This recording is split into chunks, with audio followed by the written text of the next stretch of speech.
Yeah, Lions on the prowl, Lions on the prowl. Always put in work, always going wild.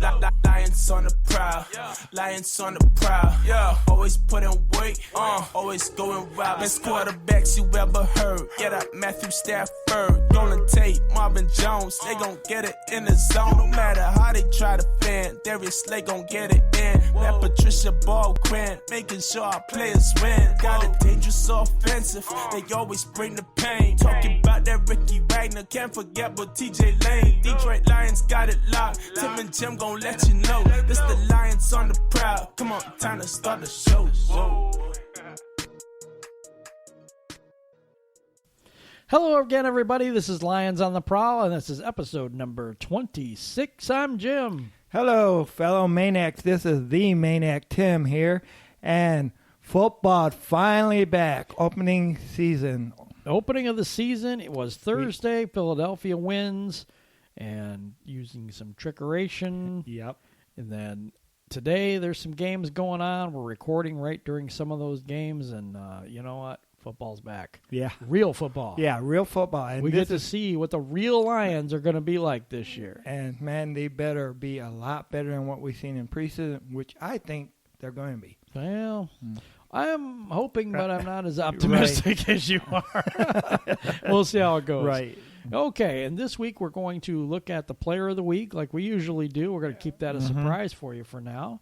And the Lions waive Anthony Zettel. We're going to go into that. We're going to go who they picked up, who they've signed from New England, and who they gave a 3-year extension to. We're also going to go into the Lions-Jets preview for the Monday night game. So we're going to do that in just a moment. Hey, Lions fans, this is Jim. And this is Maniac Tim. And we're excited to bring you a new way to enjoy Lions on the Prowl. What is that, Tim? That is through your Echo Dot. The Echo Dot. So I'm going to demonstrate. It's going to be really, really simple and easy. And I have my device right here. Alexa, play Lions on the Prowl podcast. Getting the latest episode of Lions on the Prowl. Here it is from TuneIn. And Lions fans, it really is that simple. Just go to your Alexa device, say, I want to hear Lions on the Prowl podcast, and it plays instantly. Isn't that amazing? Yeah, that is just so cool. Hello, Lions fans. Do you play fantasy football? Do you want to dominate your league? Then subscribe to Pro Football Focus Edge or Elite memberships. PFF has you covered with all the fantasy stats, scouting analysis, roster tools, and rankings you'll ever need. The PFF Edge membership includes access to all premium editorial content, fantasy rankings, season-long fantasy tools, PFF player grades data, and NFL draft coverage all year long. Elite members get everything in the PFF Edge package, plus premium stats, DFS Optimizer, player grades by game, and player pre-snap position counts. Sign up for the PFF Edge subscription for only $39.99 a year or $9.99 a month, or upgrade to the PFF Elite subscriptions to dominate your league for $199 a year or $34.99 a month. Go to the Lions on the Prowl website at lionsontheprowl.com and click on the PFF banner on the right-hand side of the page to sign up. This helps the show. Remember, sign up today, dominate tomorrow. Hey, Lions fans, do you own a business? Would you like to reach other Lions fans? Well, Lions on the Prowl is currently looking for new sponsors for the show. If you want to be a sponsor, you can contact us at lionsontheprowl14@gmail.com. That's lionsontheprowl14@gmail.com. Do it today. Well, everybody, we got shout-outs this week, and I have a special shout-out this week. A fan of the show reached out to us, and Through I'm going to... What? Through Twitter, right? Yeah, through Twitter. And I'm going to read that for you. Nick Clark, I wanted to give you a shout-out. Nick, thank you for contacting us on the show. And I want to read this message because I thought it was really kind of cool. Okay. Listen to you guys every week at work. Always look forward to your podcast when I'm on lunch on Mondays. Enjoy the weekend and one pride. And he goes on to say, I was going to tell him I was going to give him a shout-out like we're doing right now. Right. And then He says, awesome, man. Maybe that'll break up the usual candidates. Are we, like, too redundant in who we keep giving shout-outs to? Or I think so. I don't know. Yeah, Guys, let us know, because we want to make this show a better show for you each and every week. And he says, you and Maniac Tim complement each other perfectly. The optimist versus the realist. Looking forward to seeing your guys' podcast keep growing. And, you know, our podcast is growing, and we really appreciate you. Yep, and we had a record number this week. Yeah, we did record numbers this week. We really appreciate the listenership. We really appreciate the fans that stuck with us through the off season when it's kind of dry and there isn't a whole lot to talk about, and we suffered through and tried to give you the best we could. And we really appreciate you sticking with us. And the numbers were really good this week. Really good. We have about 5,700 downloads or something like that for the last week's show, and we did 2,800 in a day. And really we nice. And we also had another response. Who was that from? Well, you keep shouting out to this guy every single week, and we appreciate his listenership. And that would be Tim Reardon, who last week we were talking about Dan Marino and the Super Bowls or lack thereof. Yep. And he let us know because we didn't know at the time. Right. You know, Dan Marino did go to the Super Bowl, but had lost, of course, because we knew he didn't win any. Yep. And yeah, go ahead. Okay, yeah, and he emailed us and told us that he did go to. He thought it was his rookie year, but it was his second.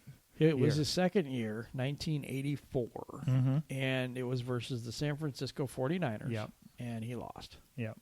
Not by a little bit. Of course, that was when San Francisco was really good. They were the dynasty back then. Yes, they were. And we appreciate Tim. We appreciate Tim Reardon, since your name is Tim as well, his listenership. And we thank you for listening each and every week. This week, we have our Player of the Week. And that would be Darius Slay. Number 23, Darius Slay. Okay, it's Darius Slay. Everybody knows who he is. He's a cornerback, 23, wears number 23. He's 27 years old, which that might be something that's a bit of a surprise because he's been with us for a little while, but you always think of him as a younger corner. But right now he's coming into the prime of his career. He's considered a shutdown corner, and he does a heck of a job out there for us. 6 foot, 190 pounds. We always try to bring up things you don't know and give a cool story about the guy that we do every week to get to know your Lions better every week. So every week we're going to have a different guy, maybe one, maybe two, see how it plays out. Right. But something that you may not know about Darius Slay, he was an all-state running back in high school and defensive back at the same time. He was named All-State by the Atlanta Journal-Constitution at defensive back following his senior year and was also chosen for the Georgia North-South All-Star Game. Wow. He rushed for over 1,300 yards, had 15 touchdowns in 2008 when we went on 16. Geez. And intercepted 6 passes with 2 touchdown returns. So he had 17 touchdowns, 15 on offense and 2 on defense. Wow. That's really good. That's really good. As a sophomore, he put up 1,127 yards on 142 rushes and 13 touchdowns. Now, another thing you may not know, Slay got a varsity letter also in basketball and was a standout athlete in track and field. So he was an all-around athlete. Yes. He was timed at 10.9 seconds in the 100 meters and 22 seconds in the 200 meters. Wow, that's cool. Yeah, he's pretty darn fast. Thing is that I'm just every week we show you this, and every week when I do the research, and Tim, you know how that goes. The thing is, we look at these players like, wow, these people were amazing. Yeah, you know, that we got on our team, and it just goes to show you, you know, how much work and effort and things that we don't see. When we criticize a lot of those players, and we're sorry, you know, that you guys have put all this effort in and were standouts in high school, probably in college and stuff like this. The NFL is like the old WCW where the big boys play. That's true. And I'm sorry for the wrestling reference. I don't know. Just creeps in every once in a while. Yep. But in college, Darius Slay was he was really, really good in college too. And I'll give you some of those numbers here pretty quick. He was in 2011, 2012 for the Mississippi State Bulldogs. He had 64 tackles, 6 interceptions, 2 touchdowns. Wow. Yes. And Awesome. so far in his career with Detroit, 2016 Week 5 NFC Defensive Player of the Week.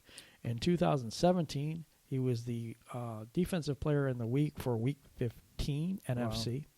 He was on the Pro Bowl for 2017. He was the first team All-Pro in 2017, and he was ranked number 49 on the NFL Top 100 list. That is just awesome. Yeah. He's fairly good. Mm-hmm. And I remember when the Lions didn't have a corner. So he just... Me too. Yeah. I remember when the Lions secondary was really bad. Oh, yeah, I do. Yeah. So, I mean, it's good to see that we have one of the better... I think we have one of the better ones in yeah. the league, but we'll see how that turns out. Right. Someone who keeps Darius Slay on the up and up and keeps him motivated, keeps him going, is his son Darian.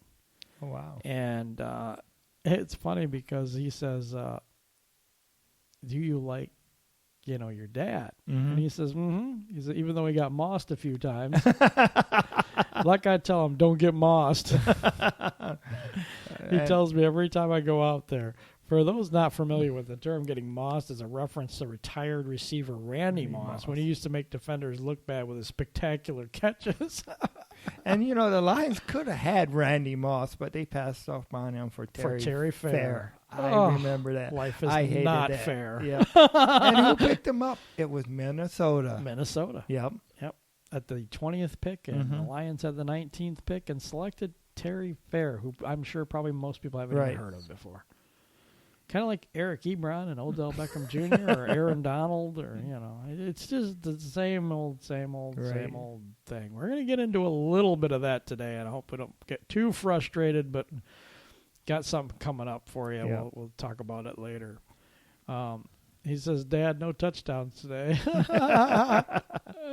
It's funny. But, yeah, it was cool to listen to that little story about Darius Slay and his son. I thought that was pretty cool. So, anyway, I got to get to this. I've been an apologist for Bob Quinn, Matt Patricia. Everybody settle down. And it is starting to get to the point where I am even questioning. Yeah. I can't understand some of these moves. I think we're in full-on rebuild mode. I think nobody else thinks that, but I do.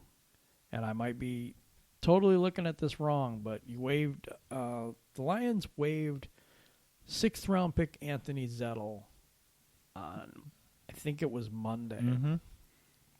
Now, It's funny because during the free agent period, right. I felt like Bob Quinn took some days off where he didn't do anything and, true. waxing his car, whatever he was doing at the time, not signing anybody any good. And then he goes on Labor Day and works, which is really strange to me.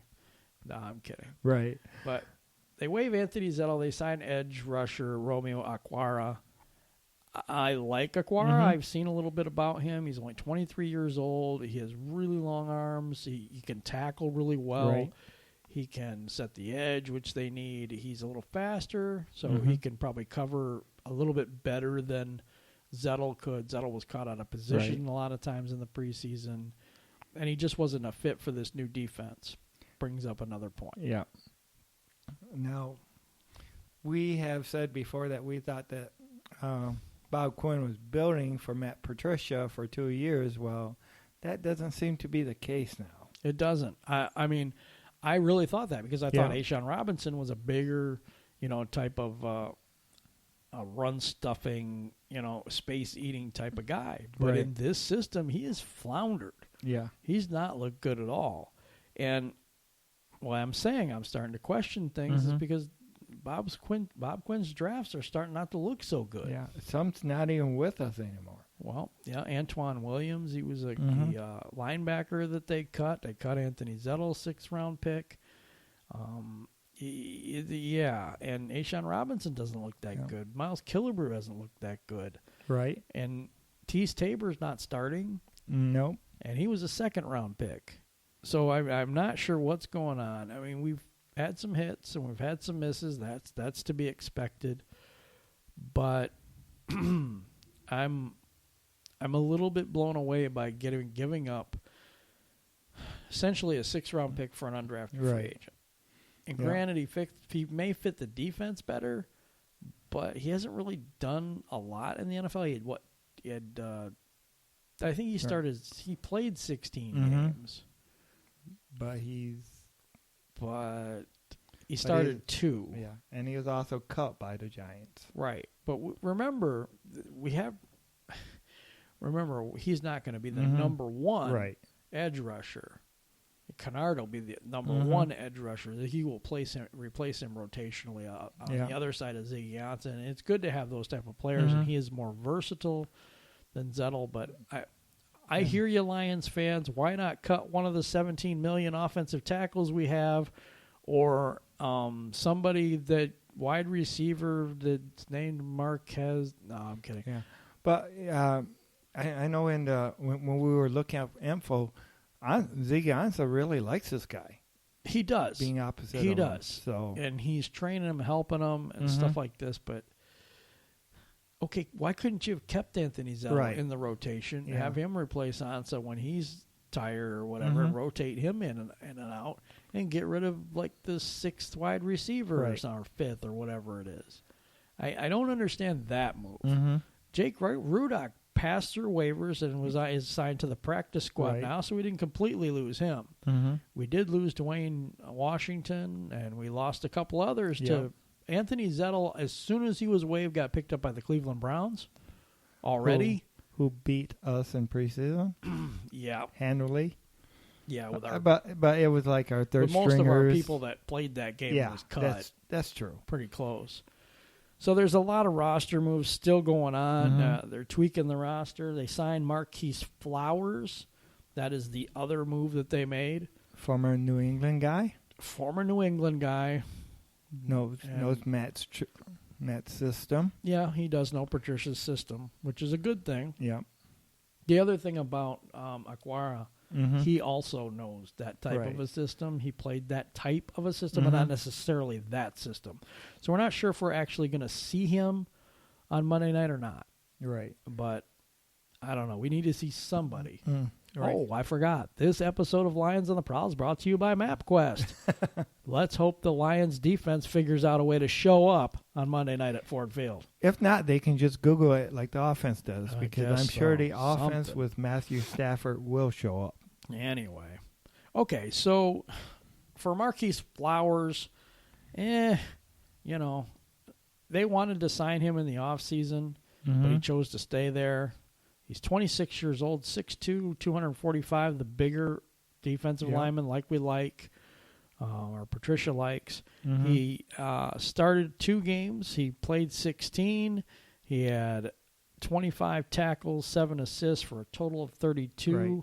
He had 3.5 sacks, a pass defense, and a fumble recovery or forced fumble. He was in Cincinnati in 2014 and 2016. What do you make of this deal, Tim? And what do you make of this? Okay, I kind of want to save some of this stuff for when we preview the game. Game. Okay, that's fine. We can do that. All right, so we got Marquis Flowers. So that's a linebacker we picked up. We pick up another edge rusher. He's also a linebacker, defensive end / linebacker. So that hybrid 3-4-4-3 thing, really looking like we're going more to a 3-4, which I predicted in the offseason. Yes, you did. I predicted the other thing, too, that was wrong. Okay. But that's what predictions are. Some's right, some's wrong. Some's right, some's wrong. Lions give Quandre Diggs a 3-year extension. I think this is kind of important on a couple of levels. Yeah. One, I think Quandre Diggs is a good player. True. I think that he's a playmaker, and he needed to be re-signed. Yeah. But it says a couple of things. Yeah. Okay. He's paid more than Glover Quinn is right now, who's the starting safety. Right. Now, Quandre Diggs played some safety last year because of some injuries. And Patricia is a very safety-heavy defense usually. We'll see how it goes. I mean, this is all preliminary of what actually may happen Monday night. Right. But I think it's a good deal for the Lions. Mm-hmm. I think they keep a guy that they wanted to keep around, a younger guy. I think they're rebuilding this defense. Yeah. I do not think this is a finished product by any means. Right. I think it's a first-year defense, and I want everybody to hear this. I do believe that we're in a rebuild mode, at least on the defensive side of the ball. Yeah, but I know I said I was going to save. I'll give you some of my opinions right now because I think that what he's doing is making the trades and releases just to go ahead and get people that know his system and get us a workable defense. Yeah, and that's called a rebuild. Yep. When you're looking on the scrap heap for parts, instead of having starters plugged into those positions, you are rebuilding. But I think they are. If your parts that you have are not doing the job that you need them for, you go ahead and get the machinery that you need. Yeah, but the machinery that we needed went in like the first round of free agency. Mm-hmm. I'm just kidding. I'm kidding. Anyways, okay, so we'll get to this Lions. Let's get to the Lions-Jets preview for the Monday night game real quick. Oh, one other thing about the Quandary Diggs thing first. What does that say about Golden Tate? Is he expendable? On this show, a couple weeks ago, I've maintained this, though. The Golden Tate will not get an extension in Detroit. He will be done after next year. Yeah. And I wouldn't be too surprised if he was traded. Yeah. Now, then, if he's traded, then he might get an extension. In order for them to keep him. I said with the Lions. But if the Lions want to trade him, they would might trade go him ahead, and the other team would negotiate the extension. That's how that would probably work. But I don't know for sure. But the Lions gave Quandary Diggs an extension, which kind of came out of the blue for me, and did not give Golden Tate an extension, which everybody was talking about. Right. I'll say one thing for Bob Quinn. He is a person that doesn't care what anyone thinks. Right. Cuts his picks. He cut Deshaun Shedd, who was one of his free agent choices. His 6th-round pick, he just, not working. Right. Cut him. He doesn't care what he's got some balls. I'm sorry, but that's the only thing I can think of to say. He's he's going to just do what he is going to do for this team. Unfortunately, the way I see it, they're replacing talent for lesser talent. Right. But if it's the right people that's going to get the job done, at least for now. And one thing that Bob Quinn and also Matt Patricia does is the Patriots go ahead and they bring people in that's going to get the job done now. Well, how much of that was them and how much of that was Belichick and company? I mean, you gotta say that Belichick's other disciples have not done all that well. True. But neither here nor there for right now. We got to withhold judgment, I guess, for a while. I'm a little more panicked than you, I think, about this season. I think this season's not going to go as well as people think it will. But that's okay. I mean, that's what I see, and you see something different. I guess that's what makes this a show. Right. I don't really know. Jets-Lions preview. The first thing that jumped out to me about this game is the injury report. Yeah, and there's not a lot of Lions injured. There's not, and that is really first. Yeah, for the Lions because usually you come in and there's like a mile-long list. Okay, what's funny is all the players are complaining about this running and that training camp is so difficult and all this stuff. But there's less Lions hurt this year than any year I can remember. True. I mean, every year their list is like a laundry list of people that's hurt or recovering from this or that or whatever. There were 2 people on the injury list. Yeah. One person has a knee injury and is out for this game already. Right. And that's a backup offensive tackle. And then we had Ricky Jean-Francois, which I get to say every week now. No, I'm kidding. Well, he was just sick, right? And he was just sick. Yeah. So he's back already. Yeah. He'll be on So he's playing. Yeah. There's one guy on the injury report dealing with any injury whatsoever. Right. Every single person on that 53-man roster, except for one, has practiced his whole, or two, has practiced his whole week, and one only missed a day. Right. And I that was have because never, they were sick. Ever seen that. Me either. It's always this huge list of, and we're Right. waiting and worrying to see if Javid Best is going to play, if Calvin Johnson's going to play, if, DeAndre Levy's going to play. All of this stuff. Remember, because I was worried that T.J. Lang would be out for the year or something like that. And he didn't play in the preseason. No, but the normal modus operandi of the Detroit Lions is to never tell you a dang thing. Yeah. Then all of a sudden this guy's hurt for the year, and you didn't know it because, they don't tell you nothing. And then week one, well, he's hurt this week. We think he'll be back in a few weeks. Yeah. And week two, he's gone 3, 4, 5, 6, 7, 8, and he's still gone. That's the type of thing they normally do. Yeah. Well, this time they kept most of their players out. They kept Stafford out of the first and last games. True.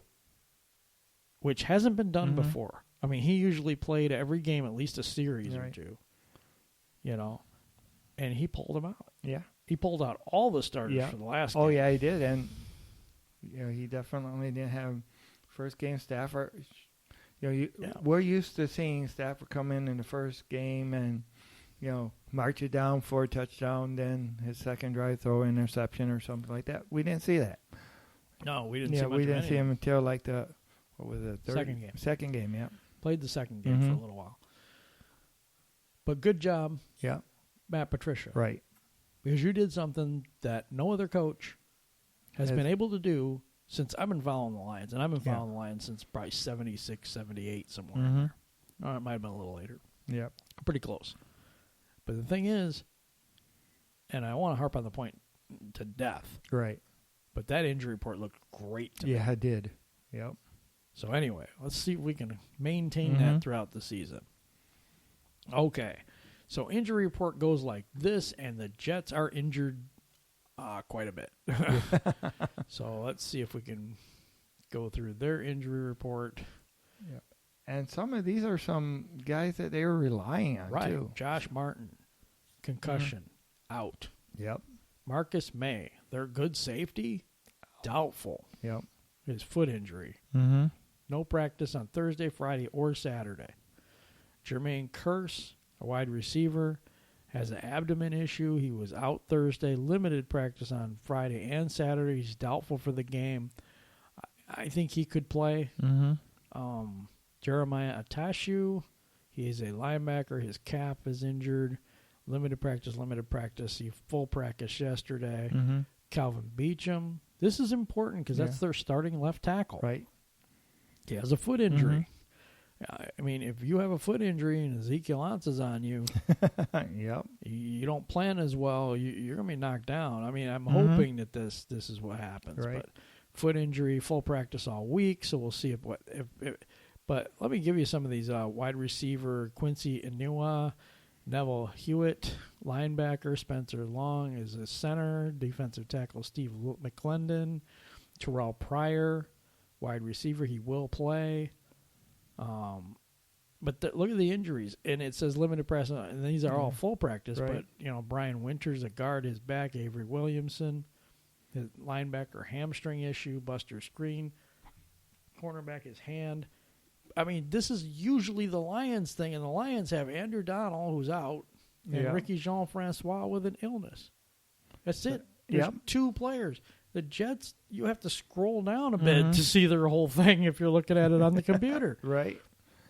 So I'm just saying that, So like I said, this is major. Yeah, that's so great they have some news for major Lions. people out for this game and some people that are hurting for this game. Or the Lions are darn near 100%. So I'm pretty much 100% because we just picked up this offensive tackle anyway. Yeah. So that's amazing to me. Yeah, it is. Oh, so let's get into the game. Lions-Jets, 7 o'clock Monday night. Wow. And I'll be at work. At work. That really... Tim doesn't like football, really. He no, just likes to work. I love football, but I don't call in. I mean, it's... Yeah, well, I should. Okay, so you call in and then people at your work are listening. Right, yeah. And they'll be like, Tim's not sick. He's just watching the game. Anyway, so Detroit's offense versus their defense. Their defensive line is fairly good. Yeah, it is. And that safety's pretty good, but he's hurt. Right. He may not play. Yep. But we still got Matthew Stafford and company. You still got the receiving core that we had last year. Yep. Got to give the edge to the Lions on this one. On the offense versus defense. Our offense versus their defense. Yeah. And we still got we all know how great Matthew Stafford is in comebacks too. Well, so they have a good corner and they have a pretty good defensive line. Linebacking core ain't bad. I mean, they have a good defense. And Detroit needs to watch out for that because they have a good defense. If they can handle the pass rush, give Stafford some time, we dump it off to Kerryon Johnson, give LeGarrette Blount plenty of carries, and open that up so where they're creeping up a little bit, and then we can hit it downfield. But if the play calling from Jim Bob Cooter is 1 yard in a cloud of dust, I really think that we're going to see a full different play calling than what we've seen in the preseason. At least we better. I mean, this is one of my keys to the game. Yeah. The offense has to be able to score touchdowns instead of field goals. Yep. We don't really need to see Prater out there except for kicking those extra points. That's right. And not because he gets hurt either. Right. No. So offense versus defense. This is a key to the game to me. Yeah. I believe that our offense really needs to be able to move the ball against this defense, even though they're very good. Right. We need to be able to move the ball against them. Yeah. So that's my key for the offense versus defense. Defense versus offense. Now, our defense versus their offense, they are starting the youngest quarterback to ever start a game in Sam Darnold. Yeah. And he's 21 years old. Right. But he's a good decision maker for being that young. Yep. Gets the ball out quick. They like to run a West Coast type of offense where you dink and dunk, and that is terrible against the defense we play. Yeah, and we play that bend but don't break. So we're going to give them the 5-10 yards, and that's exactly what they're going to do, march up and down the field on us. And then we're supposed to be able to stiffen up and stop them and hold them to field goals. Well, that hasn't worked out so well in the preseason. So hopefully these players that they added this week let's assure that. Let's hope, because the defense looked, let's be honest, folks, the defense looked completely awful. It did. In the preseason. It takes Patricia a while to get going, usually, with his defenses. I hope it's not that way this year, or we're looking at a long season and a high draft pick. Right. Because we got the Jets, which is a winnable game. I'm actually going to pick the Lions to win this game. But if we don't win this game, San Francisco next week, and then we got New England. Right. So we could start 0-3. Yep. We could. But we need to win this game. This is a big, big game for us to win. Yeah. And as you know, I look at things differently. I think that you need to be able to go in there and contend and maybe be able to beat every team that you play. No, that's good in theory. But I want to challenge you on something with this, because you said they were going to be 12-4. Yes, and if you think they can win every single game, how come they lost 4? I said be able to win it. You I said be able to win. Right, it doesn't mean that you're going to win able. But how do you prejudge them to lose 4 then? If you think they can win every game, it should be 16-0. See, that's the thing. Right. See, you're going on both sides here a little bit. What I'm saying is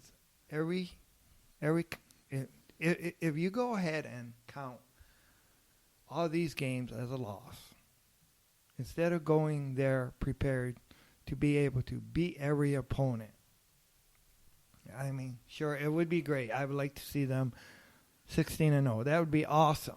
Right. No team has done that. Yes, they except for New England. And lost the Miami. Grand Prize. Miami, I think it was 72, perfect season. Yeah, but that was not 16-0. Right. That was when they were 14-game season. Right. New England did it, but they lost the Super Bowl. They did. That's crazy. But no, but you gotta I mean, everything, every game, of course, is a contest. And if you already think that you're going to lose this game, lose against. Some games aren't a contest, Tim. We're going to find that out this year. I really believe we're going to find out. I want to know, and we'll see a lot in this game, but Patricia does. He will start slow. He was 0-2 last year. They were 0-2 when they first started last year. Right. This team can't afford to go 0-2. I'm letting you know now, they cannot afford it because that schedule is brutal. And if they start losing, it could spin out ugly. It really could. Or they could end up, if they start losing, they could end up tightening up, getting better during the season and coming back and win. We just want to make sure the message doesn't get lost. I guess that's my worry and concern. Yep. I mean, there's already rumors about the locker room, and there was some discontent in the locker room, and some veterans didn't like the way things are going. There's too many rules, they're running, and all this other stuff. Right. And if it's not turning into wins, this could be a problem later on. Yeah, but maybe some of those veterans, maybe that's why they were cut. I don't know that for sure, but Deshaun Shedd, maybe that was something that, I don't want to do all this and this, whatever. We don't know. We were not there. And apologize to you, Deshaun Shedd, because we don't know. Right. We don't know what happened. But it's awfully odd that you were the second string, right behind Darius Slay as the starting corner, and now all of a sudden you don't have a job. Yeah, that's true. It is a little fishy to me. Okay, let's get back into the game. Keys to the game. Defense versus offense. Our defense needs to stiffen at the 20 and not give up touchdowns, but give up field goals only. And I know this is difficult for people to hear, but we're not going to be able to stop many people right now. Right. I don't know unless they have done a complete 180 and a complete different thing, and they're going to throw all this weird stuff out there. I just don't see it. They couldn't stop the run. They can't stop the pass. Yeah, but of course that was preseason. That was a vanilla defense. It wasn't something that was prepared for the certain team, which Patricia is known as preparing a different defense for Game 3 was supposed to be. Because that's what they all said. They all said, we're preparing for this like it's a game week and all this other stuff. And they got, they didn't do well at all. Right. Not at all. So I'm just, everybody just, you take it with a grain of salt, whatever you want to do. I'm not bashing the team. That's not what I'm doing. I'm telling you, I'm just being real. Realistically, it's very difficult for me to see them turning it around. Right. At this point, that defense. Now, I thought the defense would be much better, but some of the players that I thought were going to be taking leadership roles and doing much better have actually taken a step backwards.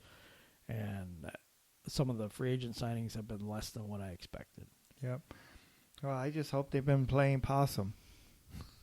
And that you That's true, because I find possums on the road dead all the time. Yeah. I'm just kidding. It is real hard to win this argument with Jim because he's really, really pessimistic about this. No. See, that's what people say. They say I'm pessimistic, and that is not the truth. Because I was drinking the Kool-Aid earlier this year, too, and when I seen them play, that's what turned me around. It was turned down by real reality. Yeah. Reality's a slap in the face sometimes. But I'm not pessimistic. I'm just real. I don't see them beating New England. I'm sorry, I don't. I mean, you guys can get mad at me and whatever you want to do. I don't see it. I don't see it at all. Okay, Right. And that's not it's not a slam on this organization or whatever. They have not built a team to that level yet. This is a first-year head coach, a first-year defensive coordinator. They had 14 out of 16 people on the defense change. Yep. They've switched out a lot of players. They've gotten a lot of new players. And who knows what works out and what doesn't. It takes some time for all that stuff to gel. Right. They got a new offensive lineman. Might take a little while for him. New running backs. There's a lot of new on this team. Yeah. Sometimes that takes a little bit to gel. Yep. But there is still a lot of old on this team with the receiving core and Matthew Stafford. You're not on the team.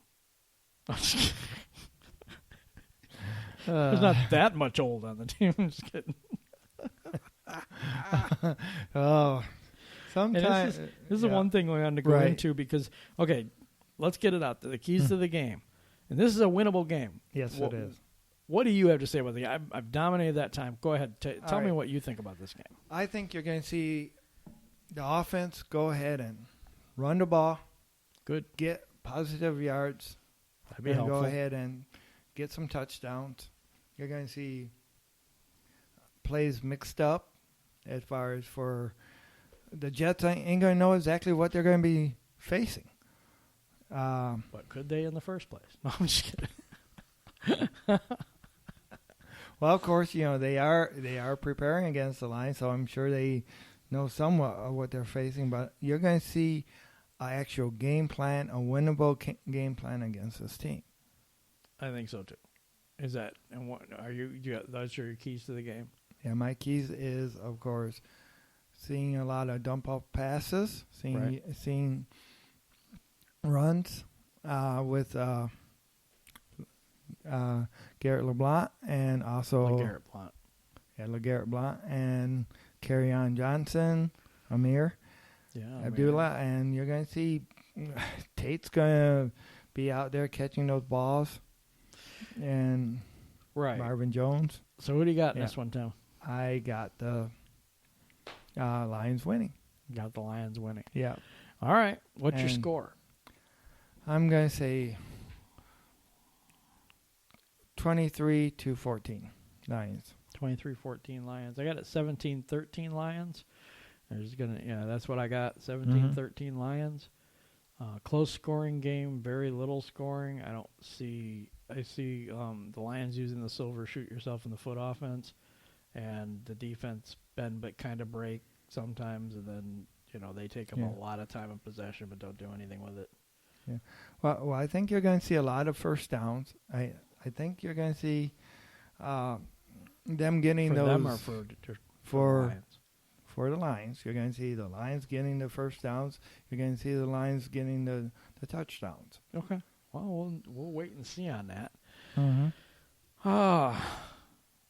For the year, this year, I had high expectations.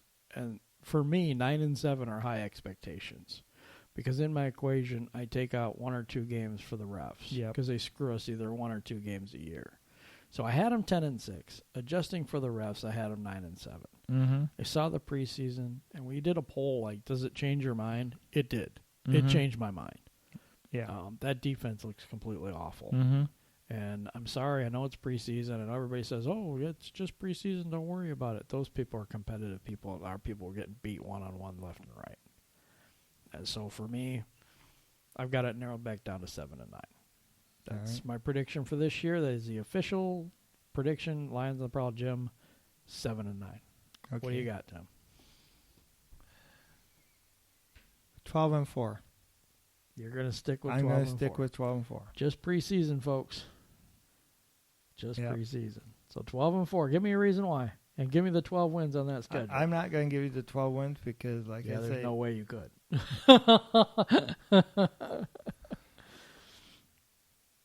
But I think the Lions are going to find a way to win 12 games. Yeah, I don't see it. I don't see that. That's obvious that you don't. No, I but don't. I think they're going to find a way. I think they played Green Bay twice. Mm-hmm. They play Minnesota twice. Yes. New England, at San Francisco, a couple other ones I know Arizona, a couple other ones I don't remember. But they play some really tough teams. Oh, yeah, they do. As they have the second toughest schedule in the league. Mm-hmm. And 12-4 with this defense, I don't see that at all. Yep. I just don't. And what's funny, because every year when we do a preview and stuff like that, and we think this is the weak spot of the team, it ends up being the strength. Yeah. And the offense ends up being the weak spot for some reason. I don't know. It's really strange how things work out. Right. Well, anyway, that's our show for this week, and we really appreciate your listenership. You can follow us on Twitter at LOTP14.